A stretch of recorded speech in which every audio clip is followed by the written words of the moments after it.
Importance of micro economics.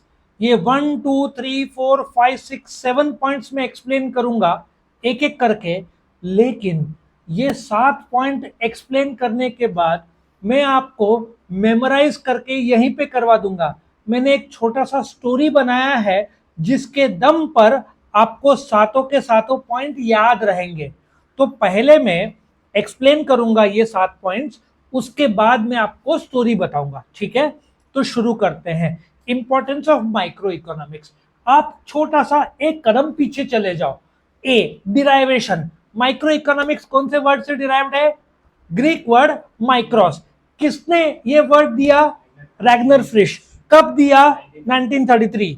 और उसके लिए उनको क्या मिला? Nobel prize. कब मिला?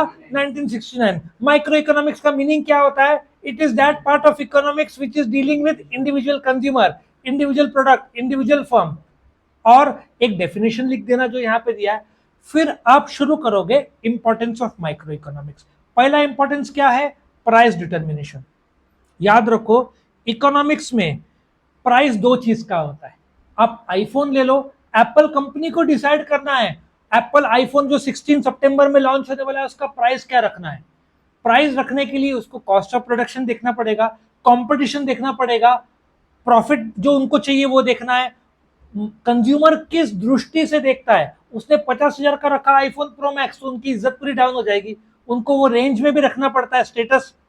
सो उनको प्रोडक्ट्स के बारे में कीमत का सोचना है, नंबर 1। नंबर 2, इकोनॉमिक्स में वस्तु बनाने के लिए फैक्टर्स ऑफ प्रोडक्शन लगते हैं 4। लैंड, लेबर, फिर नेक्स्ट क्या है बताओ?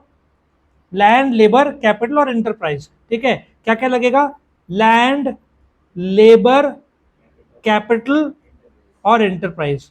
लैंड क्या होता है? एनीथिंग ऑन और above the surface of the earth. जमीन के अंदर, जमीन में, जमीन के ऊपर। सूरज की रोशनी, धरती, धरती के नीचे का पेट्रोल, बारिश, सब नेचुरल रिसोर्सेज को लैंड बोलते हैं। लेबर, कोई भी शारीरिक या मानसिक काम पैसे कमाने के लिए किया जाता है उसको लेबर बोलते हैं। कैपिटल, मशीन जिससे आउटपुट आता है, कोई भी वस्तु जिससे आउटपुट आता है उसको कैपिटल बोलेंगे। और एंटरप्राइज पूरा धंधा। नाउ ध्यान से सुनना, मैं चारों का इस्तेमाल कर रहा हूं, लैंड, लेबर, कैपिटल, एंटरप्राइज। फुकट का तो नहीं इस्तेमाल कर रहा हूं, मुझे कीमत देना पड़ेगा। क्या कीमत देना पड़ेगा? लैंड को रेंट, लेबर को वेजेस, कैपिटल को इंटरेस्ट और एंटरप्राइज को प्रॉफिट। आया समझ में? तो दो चीजें का प्राइस तुमको ध्यान रखना है, प्रोडक्ट प्राइस और फैक्टर प्राइस। फैक्टर प्राइस में क्या आएगा? रेंट, वेज, इंटरेस्ट और प्रॉफिट। तुमको बढ़ाने की इच्छा है तो फैक्टर्स ऑफ प्रोडक्शन का नाम ले लेना, land, labour, capital, enterprise. Factor owner का नाम ले लेना, लैंडलॉर्ड, लेबर, कैपिटलिस्ट और एंटरप्रेन्योर। उसके रिवॉर्ड्स का नाम ले लेना, रेंट, वेज, इंटरेस्ट, प्रॉफिट। और एग्जांपल डाल लेना। एग्जांपल क्या लोगे? आईफोन ले लेना तो तुमको फुल मार्क्स मिल जाएंगे। आया समझ में? Free market economy. Now free market क्या किसको बोलते हैं? इसको एक लैटिन वर्ड है लेसिस फेयर, जहां पे गवर्नमेंट का दखल अंदाजी नहीं है। फ्री मार्केट ऐसा मार्केट है जहां पे इकोनॉमिक डिसीजंस क्या बनाना है, हाउ, व्हाट टू प्रोड्यूस, कितना बनाना है, किसके लिए बनाना है, ये इंडिविजुअल लेते हैं। गवर्नमेंट का दखल अंदाजी नहीं है। ये माइक्रो इकोनॉमिक्स का एजम्पशन है। गवर्नमेंट की दखल अंदाजी नहीं है मतलब गवर्नमेंट का टैक्स नहीं है। आया समझ में? सो फ्री मार्केट इकोनॉमी ऐसा सोचो, आप मार्केट में गए भाजी लेने, गवर्नमेंट का कोई रोल नहीं है। वो बोलता है प्याज ले लो, लासलगांव एशिया का सबसे बड़ा मार्केट है, ठीक है, लेकिन अपन रिटेलर की बात कर रहे हैं। वो बोलता है 40 रुपए किलो, तुम बोलते हो 20 रुपए किलो, लास्ट में दोनों एग्री करते हैं 30 रुपए किलो। गवर्नमेंट का दखल अंदाजी नहीं है। फ्री मार्केट, सेलर ने 30 रुपए में बेचने के लिए तैयार, तुम 30 रुपए में खरीदने के लिए तैयार। हुआ ना फ्री मार्केट, जिसमें प्राइसिंग, डिमांड और सप्लाई। इसका ग्राफ भी आ जाएगा, ये डिमांड, ये सप्लाई। ये देखो 30 रुपए में 2 किलो प्याज तुमने ले लिया, प्राइस 30 रुपया, ये प्राइस हो गया, ये क्वांटिटी हो गया, ये सप्लाई हो गया ना, और ये डिमांड हो गया। दोनों ने मिलकर प्राइस तय कर दिया। इसको इक्विलिब्रियम प्राइस बोलते हैं। गवर्नमेंट का दखल अंदाजी नहीं है। प्राइस कौन तय करता है? मार्केट। किस चीज का? प्रोडक्ट का। वो डिसाइड कौन करता है? फर्म, कंज्यूमर बोलेंगे हमको ये चाहिए, फर्म वो बनाएगा, दोनों मिलकर खरीदेंगे, बेचेंगे, जहां पे गवर्नमेंट का दखल अंदाजी नहीं है। तीसरा, फॉरेन ट्रेड। फॉरेन ट्रेड में किसको कितना टैक्स लगाना है? नवी कार का टैक्स रेट इज 110%। आया समझ में? अलग अलग, गोल्ड का 12.5%, इंपोर्ट किया तो। सो अलग अलग टैक्स का फिर exchange rate, rupees to dollar का क्या रेट है, 82 चल रहा था, बढ़ रहा है, वॉर बाहर हो गया तो अगेन बढ़ जाता है। तो इंटरनेशनल ट्रेड से अपना गेन्स, हमने, हमारा एक्सपोर्ट है 40 लाख करोड़ का, एक्सपोर्ट कितना है 40 लाख करोड़, ये एक्सपोर्ट है। इंपोर्ट कितना है हमारा 60 लाख करोड़, हम माइनस 20 लाख करोड़ में, लेकिन हमारा एक्सपोर्ट निरंतर बढ़ते जा रहा है। तो फॉरेन ट्रेड को इंटरनेशनल ट्रेड भी बोलेंगे, ठीक है ना।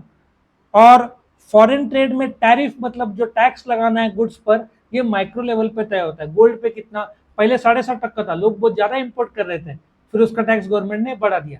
नवी गाड़ी पे टैक्स 110 है, इंपोर्ट किया तो। एक्सपोर्ट पे बहुत सारे प्रोडक्ट्स में नहीं है वो, क्योंकि गवर्नमेंट को फॉरेन एक्सचेंज मिलता है, इसलिए गवर्नमेंट बोलता है हम टैक्स नहीं लगाएंगे। आया समझ में।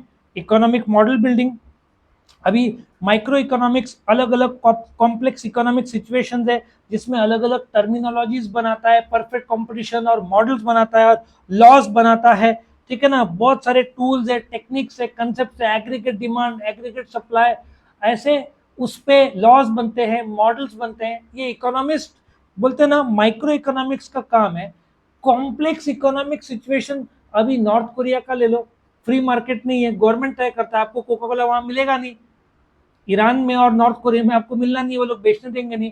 चाइना में यूट्यूब बैंड है, वहां पे क्या बोलते हैं, वीवो, क्या कौन सा चलता है, वीवो, वीवो, वीवो चलता है। अमेजन ने चाइना छोड़ दिया क्योंकि वहां पे बादशाह है अलीबाबा। इंडिया में अभी अमेजन टॉप पे चल रहा है।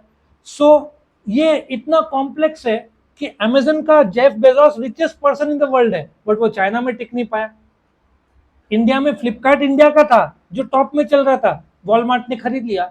4 लाख से शुरू किया, 1 लाख करोड़ में खरीदा वॉलमार्ट ने फ्लिपकार्ट को। अमेजन का मालिक अमेरिका, वॉलमार्ट का मालिक अमेरिका हो गया, सिर्फ टाटा न्यू इंडिया का है। तो ये सब complexity of situation of price barrier, जिसमें बहुत सारे, अभी जैसे डॉलर और इसका रेट अगेन चेंज हो गया, ईरान ने इजराइल पर अटैक किया, इधर असर होता है। तो इसमें बहुत सारे कॉम्प्लेक्सिटी है, जिसमें नए कंसेप्ट बनते हैं, और इसमें स्टैटिस्टिक्स भी आता है जिसको इकोनॉमेट्रिक्स बोलते हैं, नए लॉज बनते जाते हैं। सो ये मॉडल बिल्डिंग है। पांचवा, बिजनेस डिसीजन। बिजनेस डिसीजन क्या है, अभी कई सारे एग्जाम्पल है। वस्तु का दाम क्या रखना, कितना प्रोडक्शन करना। अच्छा, फोर्ड इंडिया में अच्छा चल रहा था, बट फोर्ड इंडिया छोड़कर चला गया। 1903 की कंपनी, एक समय वर्ल्ड की नंबर 1 कंपनी, उनको लगा इंडिया में उनका भविष्य नहीं है, आज वापिस आने की बात कर रहे हैं वो लोग। सो आपको बिजनेस डिसीजन लेना है, कितना प्रोडक्शन करना है, कितना नहीं करना है। एक समय मारुति 800 टॉप पे था, उन्होंने बंद कर दिया, मारुति ऑल्टो को प्रमोट किया। सो अलग अलग डायमेंशन है आपको। अच्छा, मारुति इंडिया का नंबर 1 50 सेलर है कार्स में, 15 कार कंपनी जिसमें 35 लाख कार बिकते हैं, उसमें 18 से 20 लाख अकेला मारुति बेचता है। सो उन्होंने सोचा था डीजल प्लांट का, डीजल इंजन का एक प्लांट डालेंगे, लेकिन डीजल कहाँ बिक रहा है कार, उन्होंने वो प्लान ही कैंसिल कर दिया। सो आपको बिजनेस डिसीजन लेने होते हैं। अभी देखो मैक्सिमम कंपनी किस में एनर्जी लगा रही है, एसयूवी, और ये गलती मारुति ने कम पिछले साल कर दिया। 50% मार्केट शेयर है, लेकिन एसयूवी के मार्केट में उनका सिर्फ 12% शेयर था। उसमें लीडर कौन था, टाटा नेक्सॉन था, किया का सेल्टॉस था, बहुत सारे उतर गए थे मार्केट में, टाटा का नेक्सॉन था। सो महिंद्रा का तो एक्सयूवी जोरों में चल रहा है, ओपनिंग बुक करते ही खत्म हो गए सब कुछ। नोएडा में कुछ हजारों फ्लैट, कुछ जिसकी कीमत 400 450 करोड़ था, बुकिंग ओपन किया, 15 मिनट के अंदर सारे फ्लैट बिक गए। इंडिया में डिमांड अच्छा खासा है, तो आपको डिसीजन मेकिंग लगता है कि क्या करना है, कैसे करना है, कब। तब मारुति ने डिसाइड किया, वक्त आ गया। फिर मारुति ब्रेजा देखो, अच्छा उसमें फुल हाइब्रिड में ग्रैंड विटारा है। अब छोटा सा में फ्रॉन्क्स लॉन्च कर दिया, थार को कम्पीट करने के लिए जिम्नी लॉन्च किया। एसयूवी में तुम देखो मारुति के सब एड्स अभी एसयूवी के आ रहे हैं ना, एसयूवी में उन लोगों ने मार्केट लूज कर दिया। 20 लाख के ऊपर तो वो है ही नहीं। अर्टिगा फॉर्च्यूनर के साथ तो कम्पीट कर ही नहीं सकती, कॉमेडी लगता है वो। उन्होंने ट्राई किया था 15 साल पहले, अभी का जो बलिनो है ना, उस समय उन लोगों ने 1800 या 20 लाख का किजाशी या बलिनो कुछ तो लॉन्च किया था, किजाशी फेल गया। अरे उस समय स्कोडा सुपर मिलता था 25 लाख, जो 10 गुना अच्छा था मारुति से, कौन खरीदेगा किजाशी। तो सीधी बात है, इसकी आपको डिसीजन लेना है कौन सा प्लान। अच्छा, एशियन पेंट्स वर्ल्ड का टॉप 10 मार्केट्स में से एक है, लेकिन उन्होंने गलती कर दी, कार पेंट्स वो लोग एंटर नहीं हुए। नेरोलैक सुना है, नेरोलैक पेंट्स, भाई इंडिया के 85% कार कंपनीज का नेरोलैक का कब्जा। नेरोलैक का क्यों कब्जा? उन्होंने डिसीजन लिया, जापानीज कैंसाई से टाइप किया। आज नेरोलैक का नाम क्या है? कैंसाई नेरोलैक या नेरोलैक कैंसाई पेंट्स है। कार मार्केट में पूरा कब्जा इनका है ना। एशियन पेंट्स ने लेट कर दिया, घरगुती में नंबर 1 में, कार पेंट्स में नहीं है। हो सकते थे, तभी इन्होंने डिसीजन लिया था। बिस्लेरी अभी अभी डिसीजन ले रहा है, बिस्लेरी सोडा, जीरा सोडा 10 साल पहले ही लिया था तो आज लीड किया होता ना। रस्ता को कंपटीशन कर सकते थे, बिस्लेरी में तो मिनरल वाटर में नंबर 1 है ना वो लोग। चलो, यूजफुल टू गवर्नमेंट। गवर्नमेंट किसको कितना टैक्स लगाना है? अच्छा, गवर्नमेंट ने देखा मल्टीप्लेक्स कोविड के बाद में बहुत कम लोग जा रहे थे, तो जो जीएसटी था ना मल्टीप्लेक्स का, पिक्चर का, कितना था? 28%। फिर सिनेमा वालों ने बोला कि हम लोग मर जाएंगे ऐसे रहा तो, फिर गवर्नमेंट ने टैक्स कम करके 18% कर दिया। पहले 350-400 रुपए की टिकट बिकनी है तो 28% उसमें जीएसटी है। अभी 18, देख 400 रुपए में 10% कम हुआ तो 40 रुपए कम हुआ ना। तो सोच कितना फर्क पड़ता है। चॉकलेट में भी 28 का 10% कम कर दिया, चॉकलेट्स के दाम कम हो गए। सो गवर्नमेंट को पता है, गवर्नमेंट पॉलिसीज बनाता है, अलग अलग पॉलिसीज जिसमें लोगों के हित में हो। ठीक है, पब्लिक एक्सपेंडिचर, प्राइस पॉलिसी। अभी एक आदमी का मिनिमम कमाई 170 था, उससे कम नहीं दे सकते थे। आज 170 में एक आदमी जी पाएगा क्या एक दिन में? तो गवर्नमेंट ने इसको बढ़ाकर 210 कर दिया। इसका भी बढ़ाने की बात चल रही है। तो गवर्नमेंट टैक्सेशन पॉलिसी। अच्छा, जीएसटी गोल्ड पे 7.5%, लेकिन इंडियंस इतना इंपोर्ट करते गोल्ड, फिर 12.5% कर दिया ताकि इंपोर्ट्स कम हो जाए। और ये भी बता दूं, ई व्हीकल्स है ना, टेस्ला क्यों नहीं आ रहा था इतने टाइम से? गवर्नमेंट का टैक्सेशन पॉलिसी क्या था? अरे तेरे, मैं बताता हूं तेरे को, $40,000 से कम वाली कार का 60% टैक्स गवर्नमेंट ने रखा था, जो भी मार्केट वैल्यू होगा। और $40,000 के ऊपर 100% था। अच्छा, हार्ले डेविडसन पे अपना टैक्स कितना था? हार्ले डेविडसन इंपोर्ट किया तो 75% टैक्स था। और अपन बुलेट एक्सपोर्ट करते हैं, अमेरिका कितना टैक्स लगाता है? 0। अमेरिका ने बोला तुम क्या कर रहे हो, झक मार के गवर्नमेंट को 75 का 50 करना पड़ा। अभी हार्ले डेविडसन पे 50%, लेकिन हार्ले डेविडसन इंडिया में छोड़ दिया बनाना। Next, basis of welfare economics. Welfare में क्या है? सिंपल सा है, आपको वस्तु बनाने के लिए क्या लगता है? रिसोर्सेज। उसका आप मैक्सिमम इस्तेमाल करो। 24 घंटे का टाइम है, वो आप पर है, आप क्या करते हो इसमें। नेटफ्लिक्स, इंस्टा, स्नैपचैट या कुछ स्टार्टअप के आइडिया, जिम, ये सब में वो आपका चॉइस है। विराट कोहली का चॉइस है जिम विम में जाने का। सो आप बेस्ट रिजल्ट्स लाओगे विद बेस्ट इस्तेमाल रिसोर्सेज का। आया समझ में? कितने पॉइंट से? 7। अब आपके मन में आ रहा होगा सर स्टोरी। अब आपको मैं एक आइडिया बताता हूँ, इसका स्टोरी लर्न करने का बताता हूँ। नासिक में एक जगह है बापू पुल। ठीक है, बापू पुल के पहले एक जमाने में आसाराम बापू का आश्रम था, जो धर्मगुरु माने जाते हैं या थे।